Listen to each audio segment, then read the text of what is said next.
माफी के लिए क्षमा चाहती हूं। आप सबको मेरा नमस्कार। और 9 साल का क्योंकि जश्न मोदी सरकार बना रही है तो जरूरी है कि आईना भी दिखाया जाता रहे। नरेंद्र मोदी जी ने वो कीर्तिमान स्थापित किया है जो इस देश के 14 प्रधानमंत्री उनसे पहले नहीं कर पाए हैं। इस देश के 14 प्रधानमंत्रियों ने कुल मिलाकर मात्र 55 लाख करोड़ रुपए का कर्जा लिया। 67 साल में 14 प्रधानमंत्रियों ने कुल 55 लाख करोड़ का कब्जा लिया। और हर बार रेस में आगे रहने की चाहत वाले नरेंद्र मोदी जी ने पिछले 9 साल में हिंदुस्तान का कर्जा तिगुना कर दिया। 100 लाख करोड़ रुपए से ज्यादा का कर्जा उन्होंने मात्र 9 साल में ले लिया। कहां 67 साल में 55 लाख करोड़ लिया गया था। तो एक नया कीर्तिमान उन्होंने वो स्थापित किया जो इस देश के 14 और प्रधानमंत्री नहीं कर पाए। सिंपल तौर पे बता दूं, अगर इस समय, इस वक्त, इस सेकंड पर एक बच्चा इस देश में पैदा हो रहा है तो उसके सिर पर भी 1,20,000 रुपए का कर्जा लादने का काम मोदी सरकार ने पिछले 9 साल में किया है।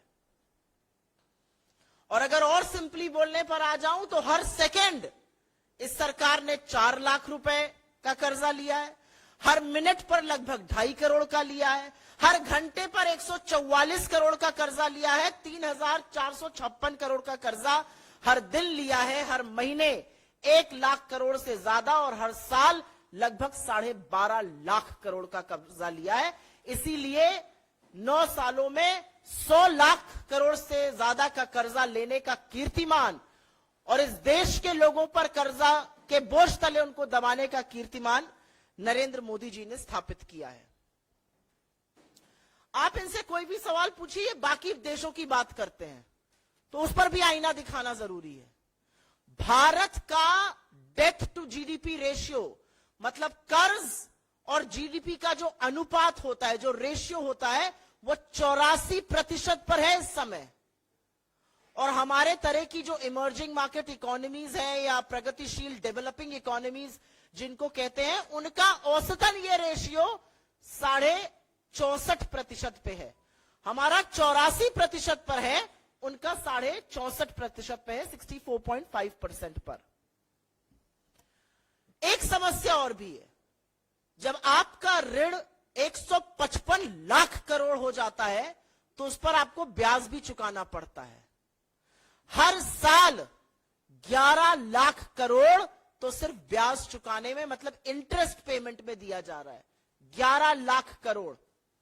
उससे कितने आईआईटीज, कितने एम्स बन सकते हैं, कितने लोगों का इलाज हो सकता है, कितने बच्चे कुपोषित होने से बच सकते हैं, कितनी मिड डे स्कीम्स चल सकती हैं, इसका अनुमान ही नहीं लगाया जा सकता है।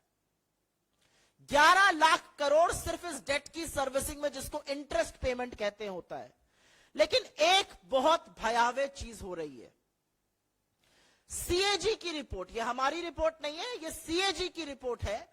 और सीएजी की रिपोर्ट यह साफ तौर से कहती है कि 2020 में ही हमारी जो ऋण स्थिरता थी, जिसको डेट स्टेबिलिटी कहते हैं, वो नेगेटिव में जा चुकी थी। और तब डेट टू जीडीपी रेशियो, तब ऋण और जीडीपी का अनुपात मात्र 52% था। अब वो 84% है। तो हमारी डेट रीपेमेंट की, कर्जे को पाटने की क्षमता पर भी सवाल उठाया जा रहा है। यह भयावह स्थिति हो रही है। एक और बड़ा सवाल है, और यह बड़ा सवाल हम सबके मन में आना चाहिए, क्योंकि सरकार आपको खर्रे बताने लगती है। हाँ, हमने कर्जा लिया, हमने 80 करोड़ लोगों को फ्री का राशन दिया। इसका फायदा किसको हो रहा है? क्या इसका फायदा गरीब को हो रहा है? क्या इसका फायदा मध्यम वर्ग को हो रहा है? क्या इसका फायदा निम्न मध्यम वर्ग को, आम आदमी को, युवा को, स्टूडेंट को हो रहा है? आप सुनकर भौचक्के रह जाएंगे कि ये जो इतना बड़ा बड़ा कर्जा उठाया जा रहा है, हमें और आपको कर्जे के तले दबाया जा रहा है, इसका फायदा न गरीब को है, न मध्यम वर्ग को है। इसका फायदा सिर्फ और सिर्फ पूंजीपतियों को है। इस कर्जा लेने के दौरान 23 करोड़ लोग गरीबी की सीमा रेखा से नीचे चले गए। 83% लोगों की आय कम हुई। 11,000 से ज्यादा तो लघु मध्यम उद्योग जिनको एमएसएमई कहा जाता है वो पिछले साल ही बंद हो गए। लेकिन जो अरबपतियों की संख्या 2020 में 102 पर थी वो जरूर बढ़ के 166 पर पहुंच गई।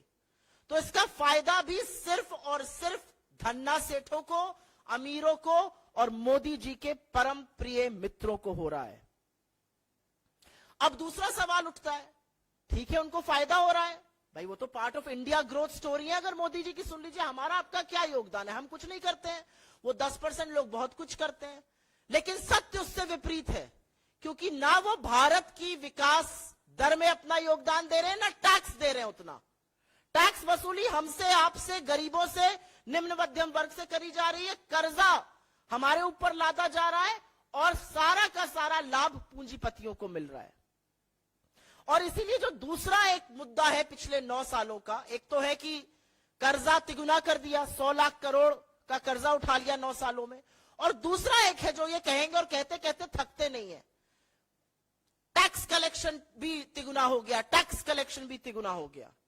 इससे ज्यादा वाहियात, इससे ज्यादा बड़ा कुतर्क और इससे ज्यादा नैतिक दिवालियापन का कोई और बयान और शर्मिंदगी का ये सरकार दे नहीं सकती है, क्योंकि इसकी भी असलियत सुन लीजिए, और ये असलियत सुननी और समझनी दोनों जरूरी है। जो भयावह आर्थिक असमानता है इस देश में,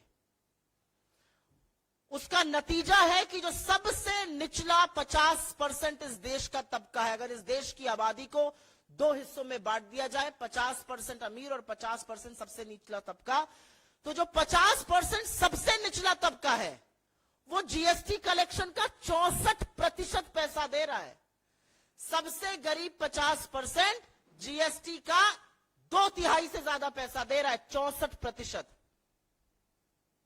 मध्यम वर्ग 40% जीएसटी का पैसा दे रहा है।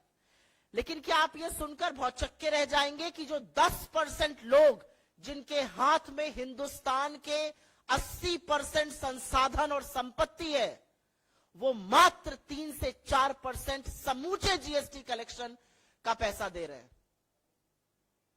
सबसे गरीब 50% इस देश की जनता सारे जीएसटी का 64% दे रही है।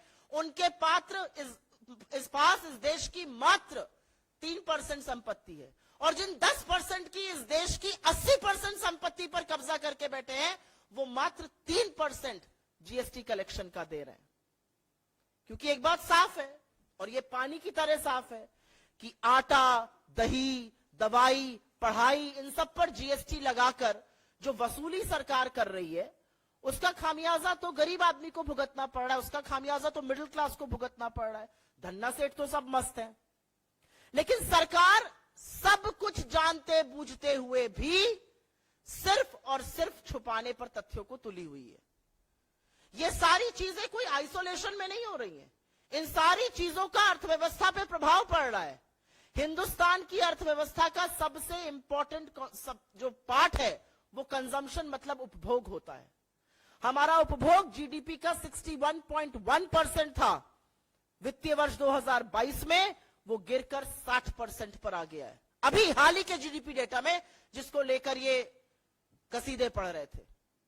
ये बहुत बड़ा भयावह स्थिति है कि देश के लोग गरीबी के चलते, महंगाई के चलते, टैक्स वसूली के चलते कम कंज्यूम कर रहे हैं, कम उपभोग कर रहे हैं। यह गरीबी का सबसे बड़ा सूचक होता है। और आपकी जानकारी के लिए हमने इस मंच से पहले भी साझा किया, अभी भी साझा कर देते हैं। वसूली तो आप ही की जेबों से हो रही है, डाका तो आप ही के पर्स पे पड़ रहा है, आप ही के घर के बजट पर पड़ रहा है। इस देश में अगर परचेजिंग पावर ऑफ रुपी की पैरिटी से देखा जाए तो सबसे महंगी दुनिया की रसोई गैस भारत में बिक रही है। तीसरा सबसे महंगा पेट्रोल भारत में बिक रहा है। 8वां सबसे महंगा डीजल भारत में बिक रहा है। तो भैया अच्छे दिन किसके आए हैं? कहां है वो मायावी अच्छे दिन जो आ ही नहीं पाए हैं? कर्जे के तले हम दबे हैं, उपभोग हम कम कर रहे हैं, महंगाई से हम त्रस्त हैं, लगातार पेट्रोल, डीजल, एलपीजी के दामों को बढ़ाया जा रहा है। और अंत में एक बात मैं ये जरूर कहूंगी कि ये कहनी जरूरी है कि जो टैक्स वसूली हो रही है, चाहे वो जीएसटी के थ्रू हो, चाहे वो एक्साइज ड्यूटी, फ्यूल के थ्रू हो, जहां पर आपको महंगा एलपीजी, महंगी पेट्रोल, महंगी डीजल, और डीजल के महंगे होते बाकी फल फ्रूट सब्जी जो सब महंगी है, उसका प्रभाव आम आदमी पर पड़ रहा है। उसका प्रभाव मोदी जी के मित्र मंडली पर नहीं पड़ रहा है, धन्ना सेठों पर नहीं पड़ रहा है। और इसीलिए अंत में हम ये जरूर कहना चाहते हैं कि गुजरात के मुख्यमंत्री रहते हुए बड़ी बड़ी बातें करते थे मान्यवर। बातें तो ऐसी करते थे कि दिल्ली में बैठी हुई एक इनकॉम्पिटेंट करप्ट सरकार है। वो अलंकार, वो नाकामी के, वो निकम्मेपन के, वो भ्रष्टाचार के अलंकार अब मोदी सरकार से ज्यादा अलंकृत किसी को नहीं करते हैं। और इसीलिए हम इस मंच से मांग करते हैं कि इस देश को कर्जे के तरह दबाने के लिए, इस देश में टैक्स वसूली के चलते, इस देश में जो आर्थिक असमानता बढ़ी है, जो अर्थव्यवस्था पूरी तरह से ध्वस्त हो चुकी है, जो ना आप सुर्खियों से ठीक कर सकते हैं, ना आप व्हाट्सएप फॉरवर्ड से ठीक कर सकते हैं, उसको ठीक करने के लिए तो आपको आर्थिक प्रबंधन पर ध्यान देना होगा। लेकिन इस मंच से हम एक श्वेत पत्र की मांग करते हैं, क्योंकि भयावह स्थिति भारत की इकोनॉमी की है और उसका जवाब जरूर मिलना चाहिए। I will very briefly make a statement in English on this. This is an extremely important matter and should be a matter of public discourse. Mr. Modi has done the unthinkable. 14 Indian prime ministers before him in the last 67 years amounted to a debt burden of only 55 lakh crore rupees. Mr. Modi in the last 9 years has trebled India's debt burden. Not doubled it, but trebled India's debt burden to 155 lakh crore rupees. He himself in the last 9 years has amassed a debt burden of 100 lakh crore rupees. A child being born at this second is bearing a debt burden of 1,20,000 rupees. This government is borrowing 4 lakh rupees every second. This government is borrowing almost 2.5 crore rupees every minute. And that has amounted to 100 lakh crore rupees in the last 9 years. That's the kind of debt burden that we are reeling under. And each time you show them the mirror, they will talk about foreign economies. They will talk about other countries. So let's show them the mirror once again. India's debt to GDP ratio is at a massive 84%. For emerging market economies, for developing economies, an average debt to GDP ratio is at 64.5%. Why is our debt ratio so alarming? And let me also tell you, 11 lakh crore rupees, 11 lakh crore rupees are being paid as interest to service this debt. And according to the CAG's own report, debt burden may become an issue going forward. According to the CAG, India's debt to GDP ratio in 2020 was at 52%. That has gone up to 84%. In 2020, our debt servicing capacity had turned negative. So imagine where would it be now. I also want to raise a very important question. Who is benefiting from this high debt? Is it India's poor? Is it India's middle class? Is it people like you and me? Is it the service class? Are these the students? No. Because 23 crore people in India are reeling under the below poverty line. 83% of Indians have seen their incomes go down. 11,000 MSMEs have shut in the last 1 year alone. And that's a constant trend. But the number of billionaires in India has certainly gone up from 102 in 2020 to 166 in 2022. And they are the biggest beneficiaries of this debt. But are they playing their role in the India story? Are they servicing? Are they paying higher taxes? And you will be shocked to know that the truth is contrary to that. India's middle class, India's poor are saddled with debt burden that has trebled. But they are also saddled with higher taxes. The bottom 50% of India's population is paying 64% of the GST collected. Bottom 50% of the population paying 64% of all GST collection. You know how much wealth of India rests with the bottom 50% of the population? 3%. The bottom 50% of India has 3% of the country's wealth but are paying 64% GST taxes. The top 10% of India has 80% of India's wealth and is paying 3% of GST collected. So who's being hurt by GST on common flour or on yogurt or on medicines or on stationery or on pencils or on school fee? It's the middle class. It's the poor. It's people who find it very tough to manage their finances right now. And what is being done about them? Nothing. They are being made to pay more. They are being coaxed to pay higher taxes. This government can give you a relief by reversing the steep excise duty structure, but they have not. Indians continue to pay the highest bill for LPG in the world. Our petrol is the third costliest. Our diesel is the eighth costliest. Does it matter to the 10% rich? No, it doesn't. It matters to people like you, me. It matters to the middle class Indians. It matters to the poor. It matters to people who are finding it very tough to make ends meet.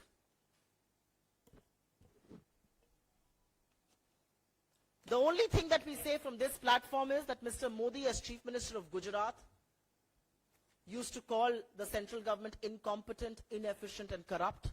And I think those three adjectives fit the Modi government, and Mr. Modi no better than any other.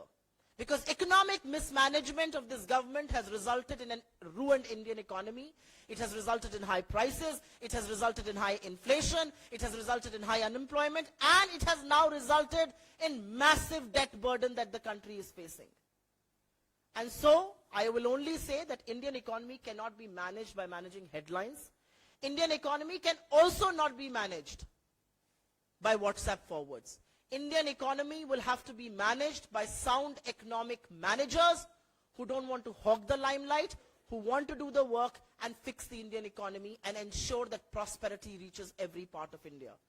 In the end, from this platform, we demand that a white paper be released on the Indian economy by the government, because the fault lines are only getting deeper. We will first take questions on suo motu, please. Ji, sir.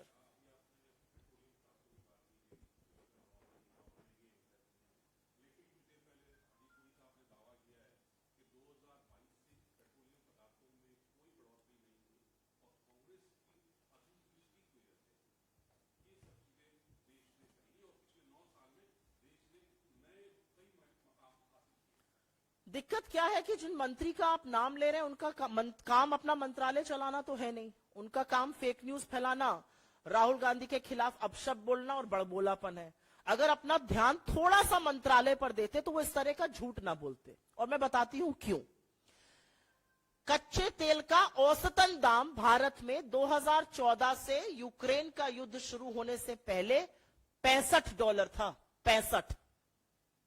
और Ukraine युद्ध के शुरू होने के बाद बढ़ा. Ukraine Russia के युद्ध शुरू के बाद अब वो 70-75 के बीच में आ गया है. 75. आपका दाम घटा है, पेट्रोल डीजल का दाम घटा है. ये कौन सा लॉजिक है कि बढ़ा नहीं है? डीरेगुलेटेड है ना इस देश में पेट्रोल और डीजल. तो अगर डीरेगुलेटेड है तो उसका मतलब है कि अगर विश्व में कच्चे तेल का दाम गिरेगा तो हम सस्ता पेट्रोल और डीजल खरीदेंगे, अगर बढ़ेगा तो हम महंगा देंगे. लगातार दाम गिर रहा है. 60 से 65 था 2014 से युद्ध शुरू होने से पहले. क्या आपके पेट्रोल और डीजल का दाम कम हुआ? नहीं. सरकार ने आपके गला रेत के मुनाफाखोरी करी. और अब यह सरकार हमको यह दिलासा दे रही है कि हमने बढ़ाए नहीं दाम. आपने किसी पर उपकार किया है? आपको दाम घटाने चाहिए. अभी भी आप लूट खसोटी और मुनाफाखोरी कर रहे हैं. थोड़ा सा अपने डिपार्टमेंट को देखते तो कच्चे तेल के दाम का अनुभव होता. इस तरह के कुतर्क और तर्कहीन जवाब ना देते. लेकिन ध्यान सारा कहीं और रहता है. बेचारे मंत्रालय में कहां रहते हैं. कोई और इस पर सवाल सुओ मोटो पर? कर्जा आप पर भी है 1,20,000 का, भूलिएगा मत. घर पे बच्चे हैं तो उन पर भी है, बूढ़े माँ बाप हैं तो उन पर भी है. तो सवाल इस पे पूछने चाहिए. जी सर, बताइए.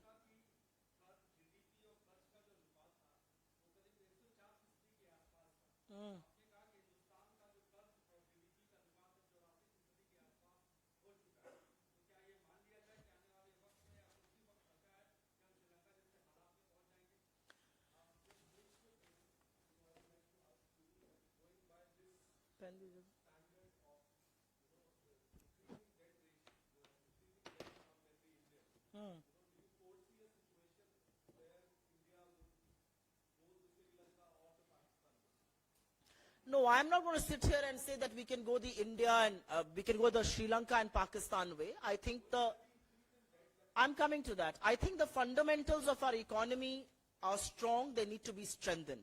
I don't think I'm going to sit here and do rumor mongering.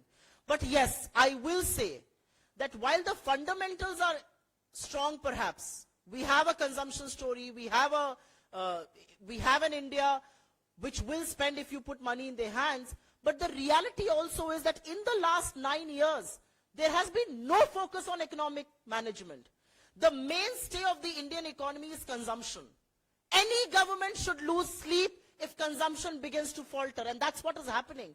Any economy worth his salt, if he can spell economy backwards, and if he is not abusing a former RBI governor or a former CA or a former finance minister, will tell you the mainstay, 60%, 2/3 of our GDP is consumption oriented, and if consumption begins to falter, we must bury. But I will not do the rumor mongering. However, I will point out a CAG report to you. The CAG report for financial year 2020 very clearly said that debt stability had turned negative. And at that time, India's debt to GDP ratio was 52.5%. That has gone up to 84%. Questions will be raised on can we service this debt. और मैं इसको हिंदी में भी बोलूंगी. और हिंदी में बोलना इसलिए जरूरी है, मैं नहीं सोचती कि भारत की हालत श्रीलंका या पाकिस्तान जैसी बदहाल होगी. मुझे लगता है कि जो जड़ें हैं हमारी अर्थव्यवस्था की वो मजबूत है. उसको लगातार क्षण क्षण चीर करने का काम मोदी सरकार ने पुरजोर तरीके से किया है. अर्थव्यवस्था को ध्वस्त करने का, बदहाल करने का पूरी तरह से काम किया गया, क्योंकि वो प्राथमिकता ही नहीं है. लेकिन आपको मैं सीएजी की ही रिपोर्ट का हवाला देकर यह बताना चाहती हूं कि सीएजी ने ऋण स्थिरता को नेगेटिव करार दे दिया था वित्तीय वर्ष 2020 में, जब डेट टू जीडीपी रेशियो मात्र 52% था. आज वो डेट टू जीडीपी रेशियो अगर 84% हो गया है, तो भारत की ऋण चुकाने की क्षमता पर संदेह, संशय और सवाल उठना लाजमी है. सरकार को इसका ध्यान देना चाहिए. लेकिन ध्यान देने के बजाय एक प्रेस कॉन्फ्रेंस करेंगे और उस प्रेस कॉन्फ्रेंस में क्या कहेंगे? हमने दाम बढ़ाया नहीं. प्रभु, आपको दाम घटाना है. विश्व में आधे दाम पर बिक रहा है पेट्रोल डीजल, हम दुगने पर खरीद रहे हैं. दुनिया की सबसे महंगी रसोई गैस देश में बिक रही है. 4.5 करोड़ से ज्यादा लाभार्थी अपना सिलेंडर दोबारा नहीं बढ़ा पा रहे हैं, और इनसे 9 साल का हिसाब मांगो तो क्या रोना रोते हैं. क्या कहेंगे कल आप? हमने उज्ज्वला दिया, उज्ज्वला दिया. अरे भैया, उज्ज्वला के कितने लोग दोबारा से सिलेंडर भरा पा रहे हैं, ये भी तो पता कर लीजिए. ये असलियत है सरकार की. जी,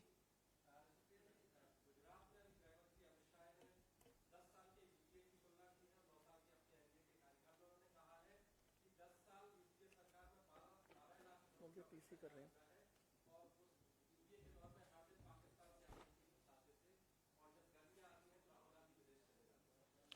देखिए, गृह मंत्री अमित शाह को 2-3 बातों का जवाब देना चाहिए. आपका सवाल का जवाब मैं जरूर दूंगी. गृह मंत्री अमित शाह गुजरात घूम रहे हैं, उनको मणिपुर में होना चाहिए. धू धू करके जल रहा है मणिपुर. वहां क्या पर्यटन करने गए थे? इस देश के गृह मंत्री हैं. गोलीबारी होती है मिजोरम और असम में और वो चुपचाप बैठे रहते हैं. इस देश की सबसे डेकोरेटेड एथलीट्स घसीटी जाती हैं सड़कों पर उनकी निरंकुश पुलिस से, और वो चुप रहते हैं. क्या बात करते हैं आप लोग? गृह मंत्री अमित शाह गुजरात पर्यटन पर गए या मणिपुर पर्यटन पर गए थे? और गृह मंत्री अमित शाह से मेरा पलटकर सवाल है, आतंकियों की बात करने का ना अब आपको और आपके आका को जरा सा भी नैतिक अधिकार नहीं है. और इसलिए नहीं है क्योंकि 1 महीने से कम समय में 2 आतंकी वारदातें हुई इस देश में. पुंछ में हमारे 5 जाबाज शहीद हुए और राजौरी में हमारे 5 जाबाज शहीद हुए. आपने एक श्रद्धांजलि, एक संवेदना, एक शब्द सुना गृह मंत्री और प्रधानमंत्री से? प्रधानमंत्री को क्या लगता है हमारे जाबाज शहीद होंगे, आतंकी हमले में शहीद होंगे, उसकी जिम्मेदारी टेरर ऑर्गेनाइजेशंस ले रही हैं, और प्रधानमंत्री के मुंह से एक शब्द नहीं फूटता है? तो उससे क्या आतंक नहीं हो रहा है? गृह मंत्री पहले इन बातों का जवाब दे. शर्म आनी चाहिए. अगर कोई और होता तो अपने पद से अभी तक रिजाइन कर दिया होता. सारे सरकार को और सारे समाज को पता है कि ब्रजभूषण शरण सिंह को कौन बचा रहा है, और उनको बचाने वाले अमित शाह और नरेंद्र मोदी हैं. कोई और और सवाल जी, किसका? जी,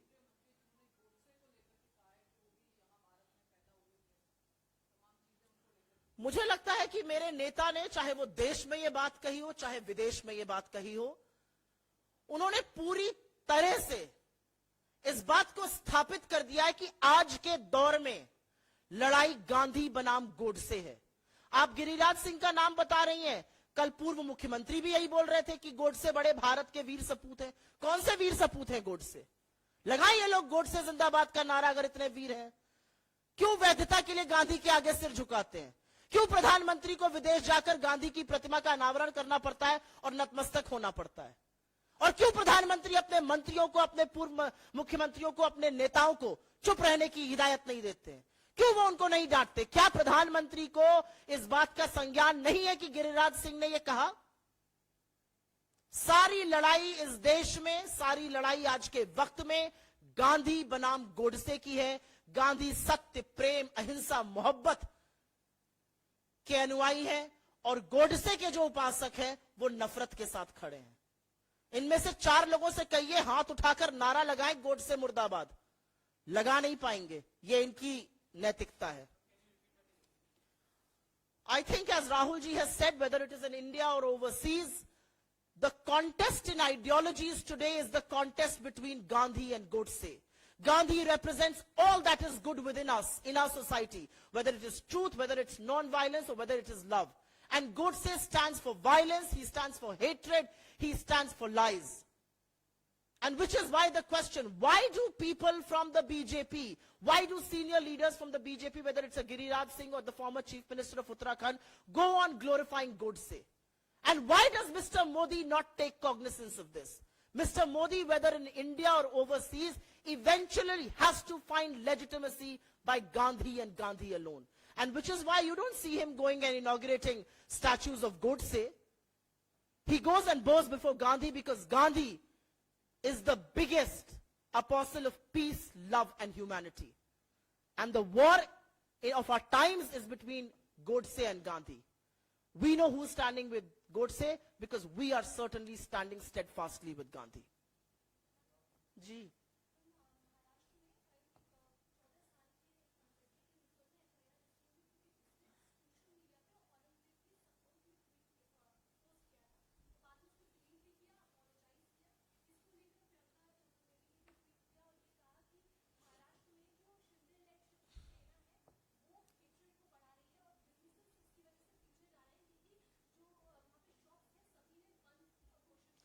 देखिए, मेरा यह मानना है कि यह बिल्कुल मुद्दा विहीन राजनीति हो रही है इस देश में।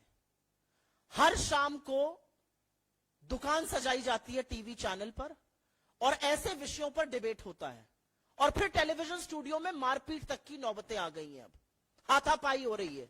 यह हमारा सभ्य समाज बैठकर जो प्राइम टाइम टीवी देखता है वो ये देख रहा है। यह मुद्दा ही नहीं है। यह कोई मुद्दा है? इसी तरह के मुद्दे तो कर्नाटक में भी कर रहे थे। क्या फायदा हुआ ऐसे मुद्दों का? मुद्दा इस देश का है बेरोजगारी, मुद्दा है महंगाई, मुद्दा है आर्थिक असमानता, मुद्दा है कर्ज का इस कदर बढ़ जाना। इस पर कोई चर्चा ही नहीं है। इस देश के हर व्यक्ति के ऊपर 1,20,000 का कर्जा है। मोदी जी ने कर्जे को तिगुना कर दिया है। 100 लाख करोड़ का कर्जा लाद दिया हम लोगों पर। पता नहीं हम वो कर्ज अदा भी कर पाएंगे कि नहीं कर पाएंगे। बहस इस पर होनी चाहिए। बहस अनर्गल मुद्दों पर होती है। कभी कहीं से कोई मुद्दा उठा लेते हैं, कभी किसी सोशल मीडिया की पोस्ट का उठा लेते हैं। अरे अगर करना ही है तो ये करिए ना कि भाजपा के नेता गोडसे के साथ क्यों खड़े, गोडसे का महिमा मंडन क्यों करते हैं, गोडसे की जय जयकार क्यों करते हैं? किसको फर्क पड़ता है औरंगजेब से? अनर्गल मुद्दा है, कोई मुद्दा नहीं है, तर्क विहीन मुद्दा और राजनीति है।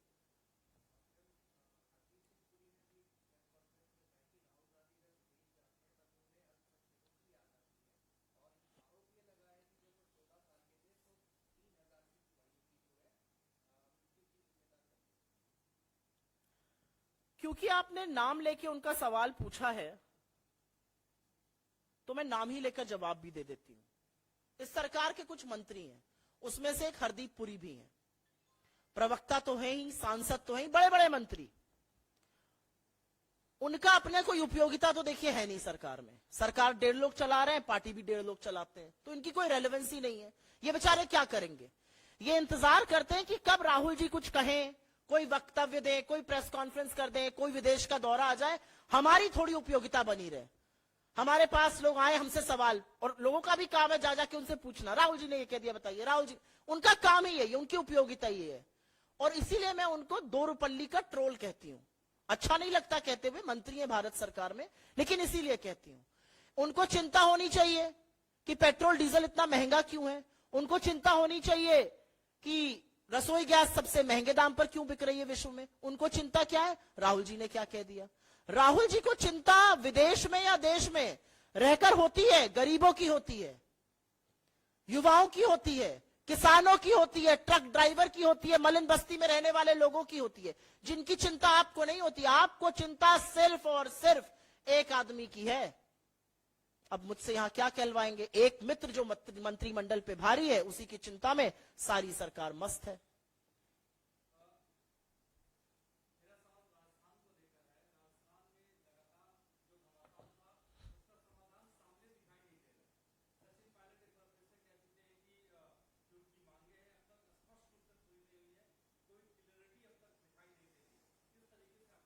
नहीं, पहले तो मैं ऐसे शब्दों का, ये आपके टीवी में अच्छे चलते हैं, सुर्खियां और एस्टन से अच्छे बनते हैं, घमासान और फलाना ढिमकाना, हमें तो कोई नहीं लग रहा है, कोई युद्ध थोड़ी हो रहा है कहीं पर।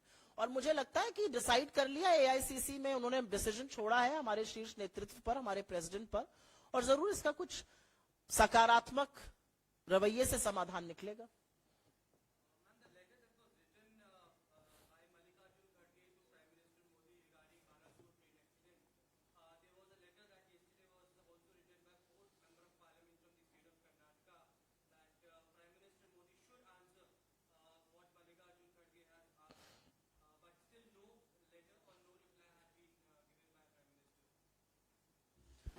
I'm glad you asked me this question.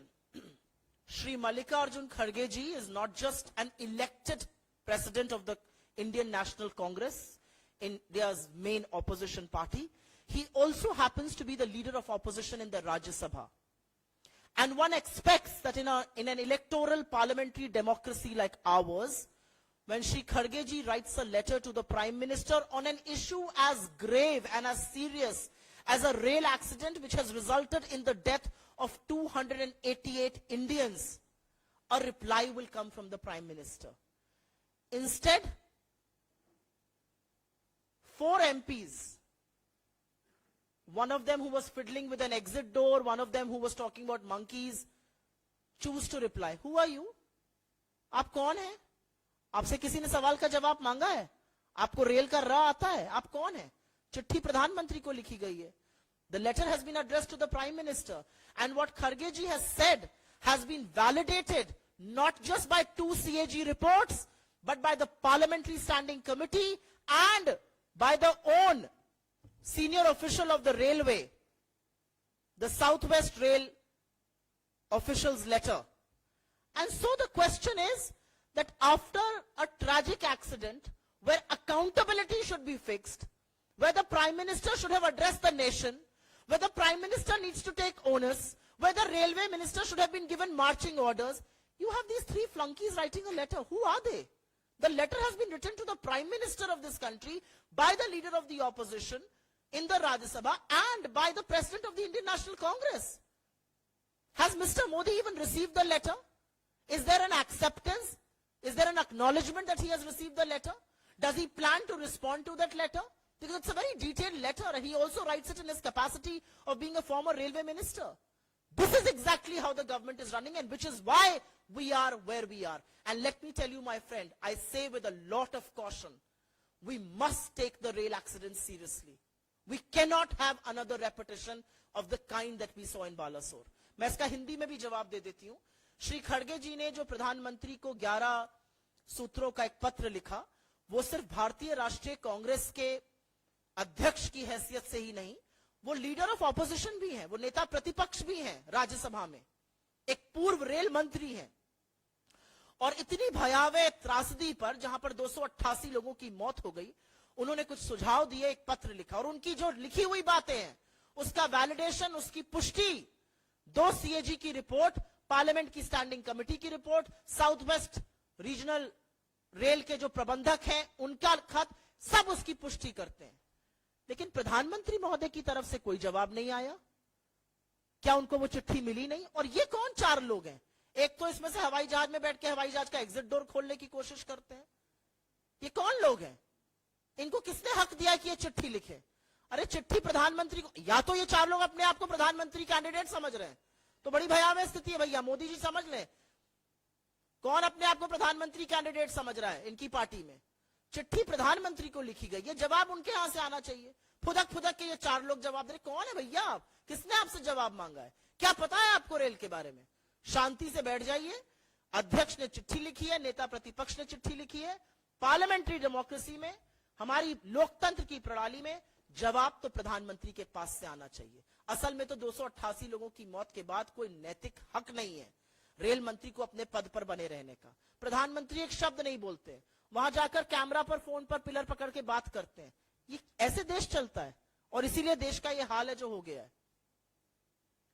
धन्यवाद बहुत बहुत आप सबका।